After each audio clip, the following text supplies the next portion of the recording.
Gentlemen, this is a story of deceit and infidelity.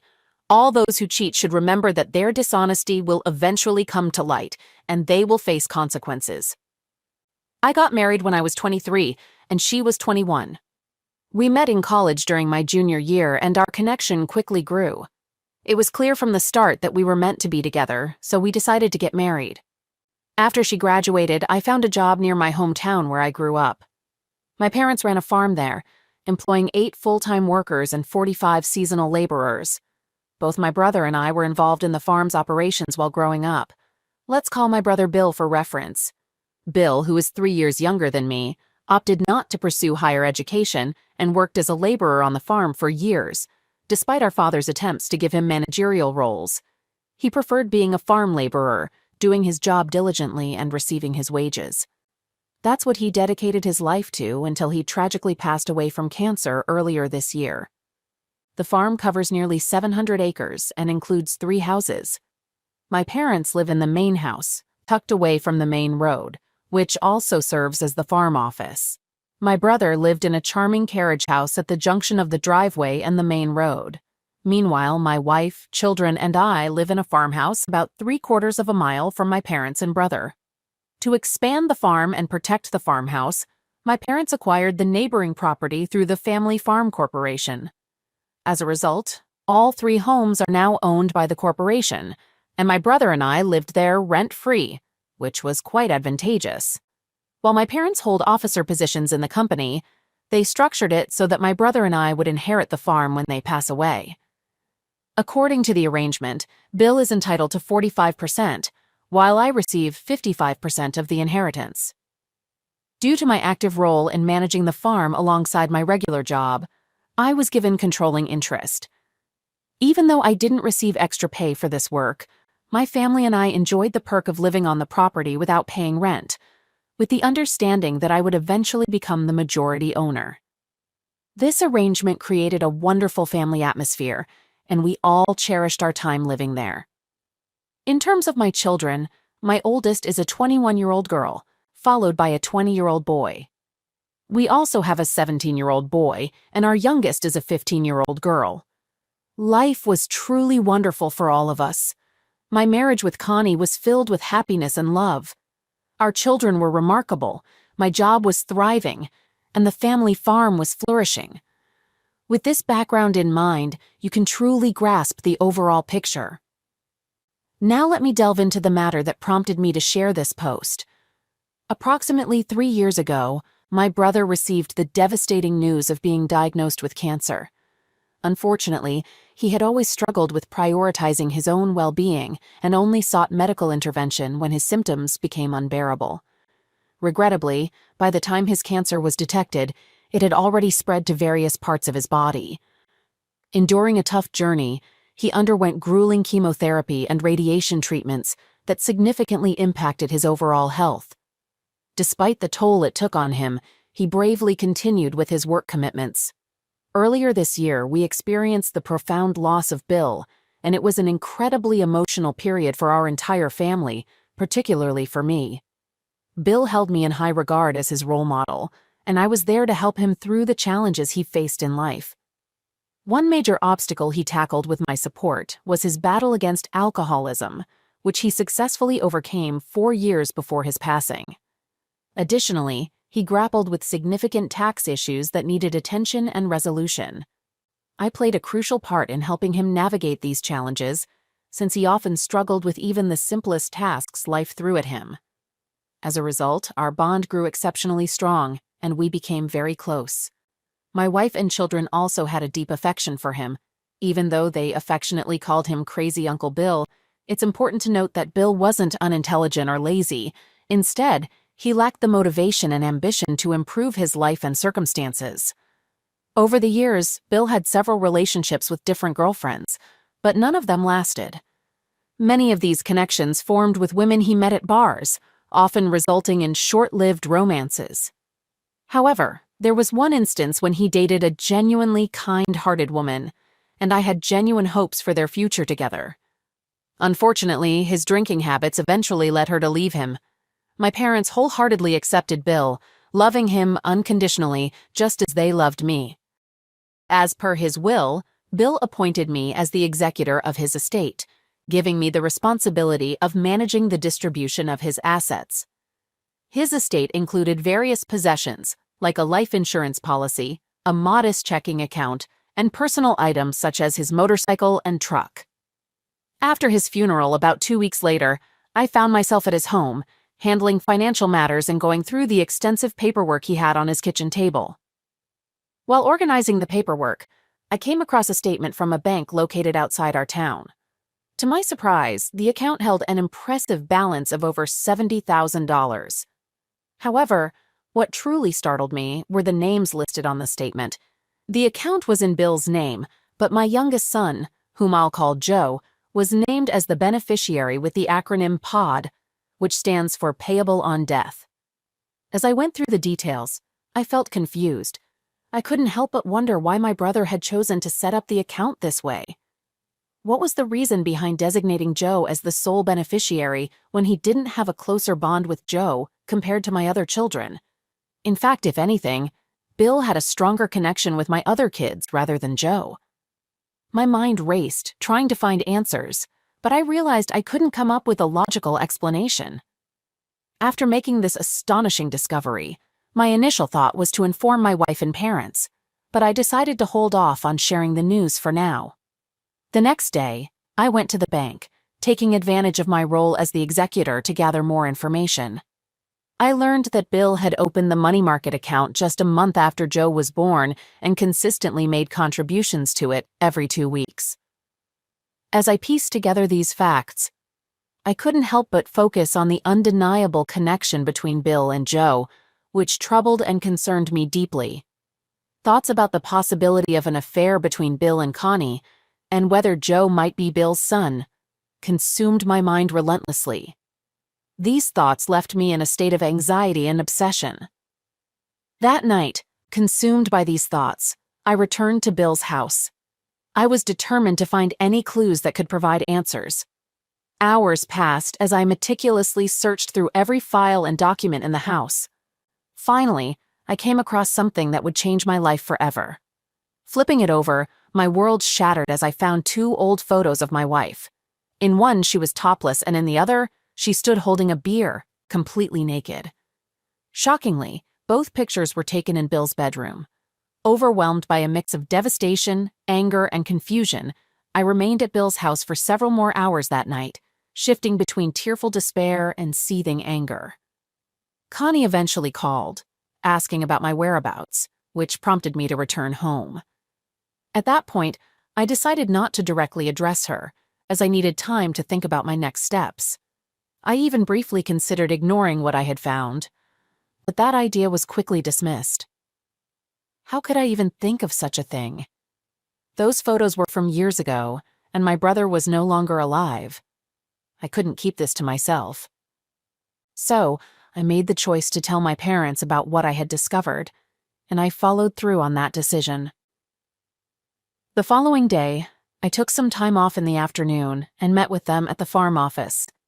I informed them about the bank account and showed them the pictures of my wife.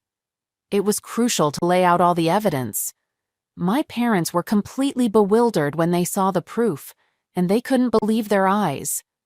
They were deeply disturbed and shocked by the revelation, seemingly even more than I was. They asked about my plans.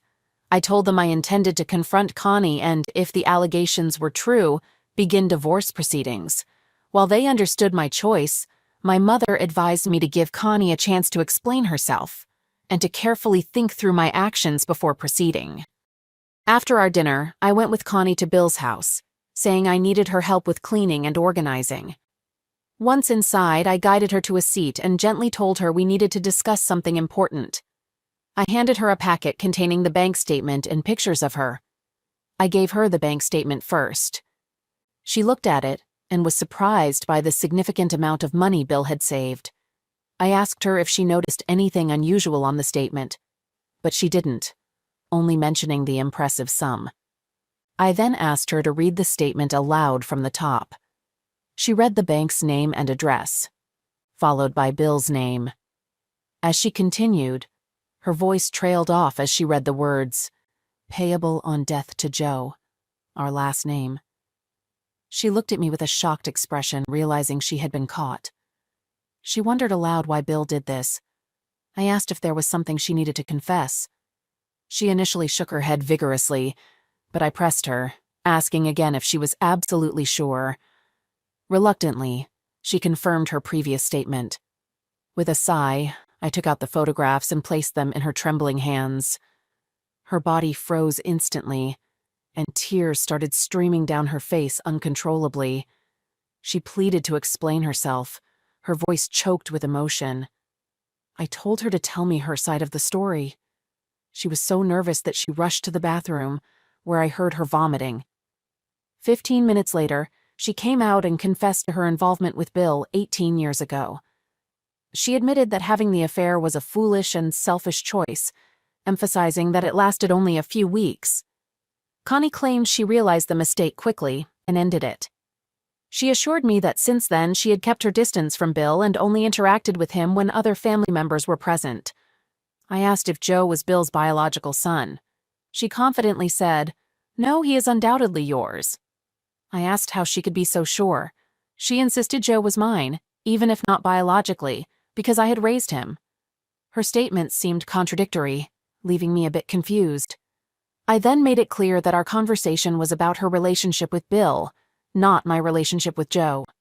Despite her tearful pleas for forgiveness, I remained firm, offering no empathy or comfort. Instead, I got up from my seat and decided to leave. I told her not to return home until she had composed herself and looked presentable. I didn't want our children to see her in such distress, so I went home while she arrived about an hour later. Despite her persistent requests for a conversation, I firmly told her there would be an appropriate time for that in the future. We shared the same bed that night. However, when she tried to cuddle with me, I rejected her advances. Instead, I turned away and made it clear that I didn't want to share the bed with her. In fact, I wouldn't have slept in the same room as her. She silently cried throughout the night, struggling to sleep. The next day, I used my paid time off and went to the main house to meet with my parents. I told them about Connie's confession, and once again, they were shocked by the revelation. I confirmed that I intended to seek a divorce from Connie. When my mother asked if divorce was really what I wanted, I reluctantly admitted that it wasn't my preference. But after what I had learned, I couldn't trust her anymore and had no desire for any physical intimacy with her. After the meeting with my parents, I returned home and confronted Connie. I told her I wanted a divorce. Connie broke down completely, overwhelmed with emotions. She begged and said the affair had happened a long time ago. She insisted she was sure that Joe was my son. She pleaded with me, emphasizing her certainty. Once again, I firmly stated that Joe was not the main issue in our discussion. My love for him remained unchanged, regardless of his biological father. I made it clear that this betrayal was solely between her and me. The timing didn't matter. Whether it had happened 18 years ago or even centuries ago, the severity of her betrayal remained the same. Later that day, I set up a meeting with our usual farm-related attorney. Recognizing the seriousness of the situation, he suggested a divorce attorney who happened to be a close acquaintance. Without wasting time, I scheduled an appointment with the divorce attorney for that same afternoon, initiating the legal process. The attorney reassured me that the farm and the 3 houses, all integral parts of the corporation, wouldn't be at risk during the settlement, providing some comfort amid the chaos. Despite the infidelity, the attorney explained that our remaining assets would still be split evenly. This was possible because my parents had wisely organized the farm as a corporation, anticipating such unfortunate circumstances. They had appointed themselves as the sole officers, a foresight that proved invaluable in minimizing potential fallout from a situation like this. If any of my children were to go through a divorce while having ownership in the farm, their ex-spouse wouldn't have any claim to the farm. The attorney clarified that the farm's corporate structure doesn't grant ownership rights to my wife. He also clarified that due to my wife's lack of employment outside the home, I might be required to provide spousal support for at least 5 years, possibly longer. Even in cases of infidelity, spousal support remains mandatory, which is quite surprising. The laws seem to favor women heavily, as he pointed out. While we could consider challenging this in court, his assessment was based on his past representation of clients in similar situations. According to him, that was the expected outcome. I had anticipated and prepared for it. Money wasn't my primary concern. I simply wanted to end the marriage. After returning home, I broke the news to Connie and she completely lost control. She cried and begged for a second chance, but I repeatedly refused. Then I let her know that I would be talking to the children over the weekend. I mentioned that I'd speak with Joe one-on-one first and then gather all the kids together, including Joe, to inform them. Connie asked if she could be present during these discussions, and I firmly declined. However, I did tell her that she could meet with them afterward if she wanted. On Saturday morning, I approached Joe and let him know there was something important we needed to talk about. We walked to the creek on our farm, where there was a pavilion and picnic benches.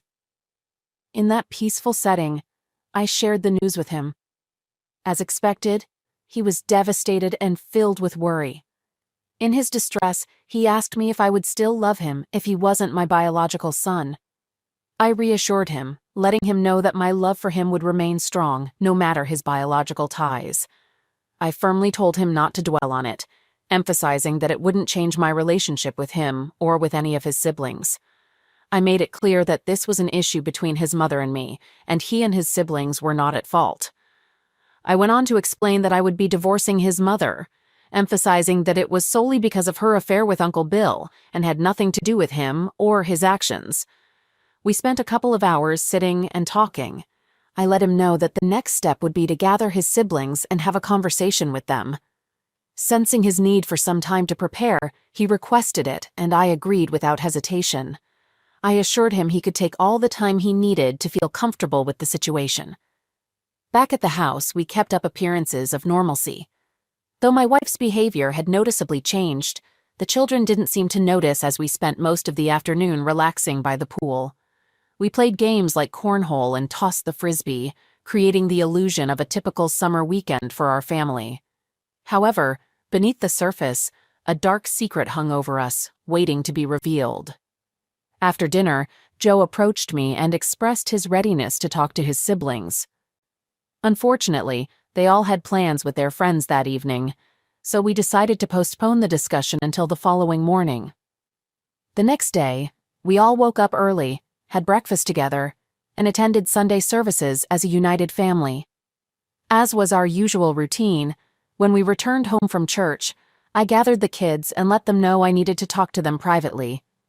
On the back patio, my daughter asked if Mom would be there, and I told her that she wouldn't be with us at that moment, but would meet with them later.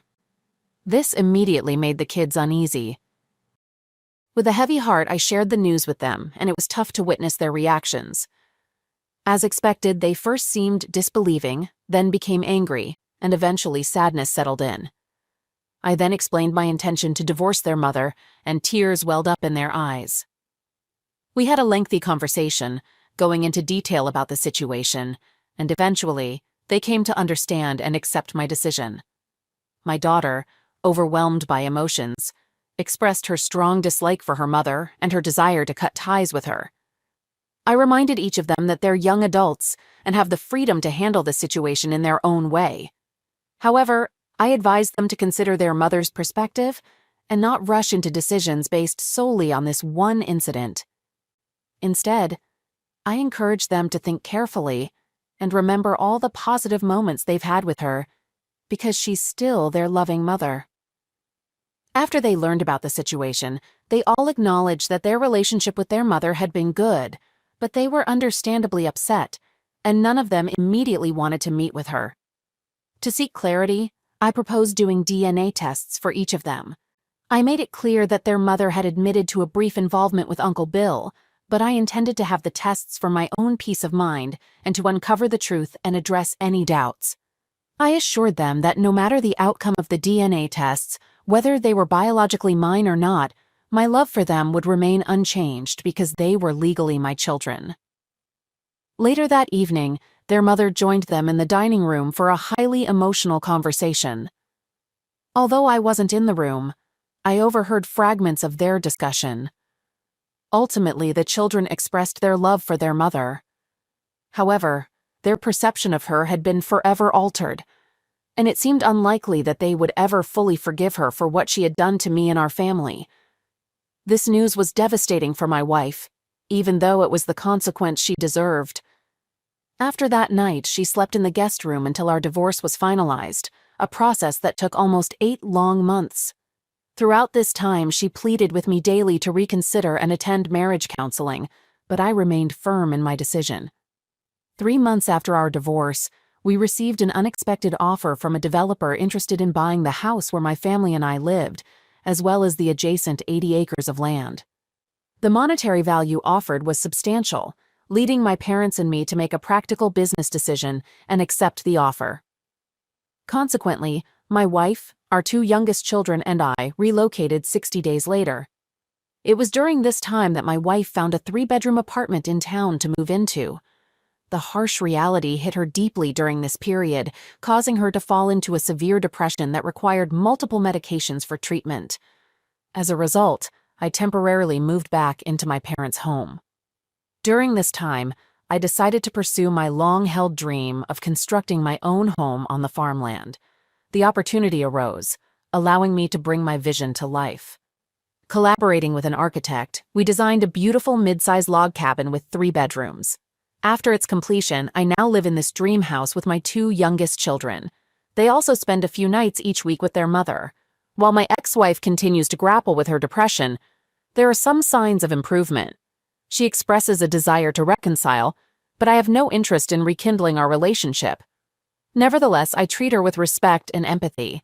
It's interesting how discovering the affair completely extinguished any feelings I had for her, leaving me with a sense of obligation rather than affection. Our conversations now mainly revolve around our children, as I try to minimize unnecessary interaction. Despite the betrayal, she doesn't have anyone else here besides our family, so completely cutting her off is not an option. I still feel a sense of responsibility toward her. Fortunately, the DNA test results confirmed that all of my children are biologically mine. The relief is immense, considering the turmoil and sleepless nights it caused. However, this revelation does not alter my feelings toward Connie. The profound betrayal she inflicted upon me remains unforgivable, and I will never be able to forget or fully forgive her. I still don't understand why Bill set up that account with Joe as the beneficiary. My ex-wife insists that they never discussed paternity, and I'm inclined to believe her on this matter. However, it's strange that Bill would make such a decision without any clear reason. Maybe he assumed something, or perhaps he wanted Joe to be his child. Despite this ongoing uncertainty, I'm content with my current situation and the relationship I have with my children. Restoring trust with my ex-wife may never happen, but I still care about her and genuinely want her to find happiness in life. I'm not exactly sure why I felt the need to share this, but expressing it in words has given me a sense of relief, and it has made me appreciate even more how things have unfolded. At the age of 51, I hold the position of assistant manager at a large warehouse complex, while my 54-year-old wife works as a real estate agent in Tampa, Florida. She takes care of her 2 college-age children, and I don't have any children of my own. A decade ago, fate brought my wife and me together at a business convention, and we've been together ever since. We share interests in traveling, going to the beach, and spending time with family. Giving back to our local community, volunteering at soup kitchens, and organizing food drives for those in need are significant to us. Making a positive impact on others' lives and contributing to society has been incredibly rewarding. My wife is socially active, frequently attending events and spending time with her girlfriends. Our bed life has been satisfying, but I occasionally felt uncomfortable with her tendency to excessively flirt with men in positions of authority. I distinctly remember an incident at a real estate event when she engaged in what I perceived as excessive flirting with a real estate developer. I voiced my concerns right after lunch. She explained that most of her interactions were work-related, and although she eventually apologized, I still had doubts about her sincerity. Over time, her outings with friends became more frequent, resulting in extended absences from home. lasting only a few days each time but occurring more often. Her group included my wife and 3 other women with varying marital statuses. As she told me, "I've always been someone who trusts completely until proven otherwise, and this extended to my trust in my wife." One evening after work, my wife called and mentioned bringing dinner home while unknowingly having me on speakerphone. Background noise indicated the presence of 2 other women in the car with her. During the conversation, one of the women asked if I was joining them for a trip to Miami. This took me by surprise, and I asked my wife who she was talking to. She explained the woman was addressing me. Despite my confusion, I replied, "No, I'll likely be occupied with work." Later, when my wife returned home, we had a heated argument about her uncommunicated plans to travel to Miami. She claimed it was a last-minute decision and that she was going to inform me, but her friend revealed it prematurely. My wife informed me that they visited a bar, and one of her friends had too much to drink. Her work as a real estate agent involved interactions with various people, exploring different neighborhoods, active participation in community activities, and offering help to others. However, as previously mentioned, she had a penchant for flirting. Her job as a real estate agent earned her an annual income of over $120,000, while my own earnings were approximately $40,000, significantly less than hers. It's important to note that it took her several years to reach her current income level. She invested heavily in preparing for her trip to Miami, spending a substantial sum on clothing, despite already having an extensive wardrobe. A few days later, she left for Miami, which was only a 4.5-hour drive from Tampa, planning to stay for 4 days. However, on the second day of her absence, when I returned home from work around 7 p.m., something unexpected occurred. There was a distinct knock on the door, and a man in a formal suit stood there, holding a large manila envelope. He addressed me by name, handed me the envelope, and said, "This is for you." Afterward, he left. Upon opening the envelope, I found a note with a contact phone number and the words, "Contact me if you would like to discuss the photos." As I gazed at the first photo, it showed my wife seated on a man's lap, engaged in a passionate kiss with his hands on her back. They appeared to be in some sort of nightclub. The second photo depicted a scene by a pool where my wife and a man were sharing a passionate kiss. At this point, I decided to call the phone number provided on the note. During our conversation, I learned that the man was a private investigator who had been hired by another husband suspicious of his wife's infidelity. His job involved gathering information about the social circle of the client's wife. Upon closer examination of the pictures, I came across 3 more photos that clearly showed bed moments between my wife and the same man. In that moment, a mix of anger, frustration, and heartache overwhelmed me, causing tears to well up. I called my dad and recounted the recent events to him. He advised me to regain my composure and strongly recommended that I refrain from revealing anything to her. I assured my father that I would remain calm and not utter a word. With just 1 day left before my wife's return from her trip, I consulted with an attorney online. During our discussion, I openly shared the situation and explained that I had evidence of my wife's infidelity. Unfortunately, I was told that in Florida, it doesn't matter because it's a no-fault state. The attorney then asked how long we had been married, to which I replied that it had been over a decade. My plan was to hire a lawyer the next day while trying to maintain a sense of normalcy at home. However, when my wife returned from her trip, it unintentionally disrupted my well-thought-out plan as she had 2 days off. So, I had to delay my plan for a while. On the 3rd day, she returned to work, and I left the house after her. While she was away, I reached out to my father and Kenny for financial assistance to cover my attorney fees, and they agreed to help. I hired a lawyer and instructed them to start divorce proceedings, citing irreconcilable differences as the reason. Afterward, I packed my belongings, and with my father's assistance, I moved most of my stuff to his apartment using his truck. However, I hadn't yet moved in with him. I intended to stay until my wife was officially served with the divorce papers. 2 weeks passed, and surprisingly, she hadn't been informed. Another week went by, and she was finally served with the divorce papers while at work. Following this, my phone began receiving messages from her, including questions like, "What's going on?" I was at home that day when my ex-spouse from SUNY B called me. I asked my father to be present in our house since I didn't trust her, and he arrived just 5 minutes before her. As soon as she walked in, she immediately inquired why I had filed for divorce and what had prompted my decision. I pulled out the pictures from my bag and showed them to her, explaining that these were the reasons behind my divorce filing. She was shocked, covered her mouth, tears welled up, and she attempted to apologize. At that point, I no longer wanted to see her and told her that we would meet in court. As expected, she bombarded my phone with calls and texts, suggesting options like marriage counseling before the divorce hearing. She hired an attorney who did everything possible to contest the process. My attorney mounted a strong defense, resulting in a favorable outcome for me. I received $60,000 in equity from the subsequent house sale, as well as $900 per month in spousal support for 3 years. We divided the furniture, but I chose to give it to her. About a month later, I learned that my ex-wife had cheated on me before, though I was unaware of it. One of her close friends had considered telling me about the affair, but felt it wasn't her place. Later, she expressed regret for not disclosing it and apologized. I responded that if I had known about the affair, I might not have been married to her for a decade. 8 months have passed since my divorce, and during this time, my ex-wife has sent me text messages almost every week, inquiring about my well-being. However, I've decided not to respond. I've maintained my phone number, choosing not to change it because it's my prerogative. Even when she mentioned that her children were curious about me in one of her messages, it didn't prompt me to respond.